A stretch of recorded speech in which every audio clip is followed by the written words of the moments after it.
দেশে থাকতে ইফতারের সময় যে ভাত খাবো এটা যেন মেনেই নিতে পারতাম না। ভাত তো থাক দূরের কথা, যেদিন হয়তো বাহিরে কেনাকাটা করতে যাওয়ার কারণে বাসায় তেমন কিছু বানানো হয় না, তখন বাহির থেকে কিনে হলেও আনতে হতো।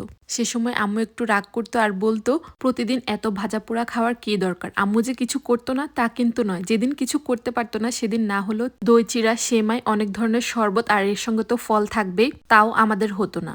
আর এখন বিদেশে আসার পর দেখা যায় বেশিরভাগ সময় ভাত খাওয়া হয় ইফতারিতে, কারণ একা একা ইফতারি খেতে কার ভালো লাগে। আর আমার একার জন্য এত কিছু বানাবো সেটাও সম্ভব হয় না ইনায়েকে নিয়ে। তাই বেশিরভাগ সময়ে যে তরকারিটা রান্না করি, আজকে যেমন মাছ ভাজি করেছি, রূপচাঁদা মাছ ভুনা করেছি আর ডাল রান্না করেছি, তো ইফতারিতে ইলিশ মাছ ভাজা দিয়ে ভাত কয়টা খেয়ে উঠে নিয়েছি। এই ছিল আমার আজকের ইফতারি। মাঝে মাঝে আগের কথাগুলো মনে পড়লে নিজের উপর রাগও হয়, আবার হাসিও পায় যে কি থেকে কি হয়ে গেলাম। আবার মনে হয় মাকে না কতই বেশি জ্বালাতাম এই খাবারের জন্য।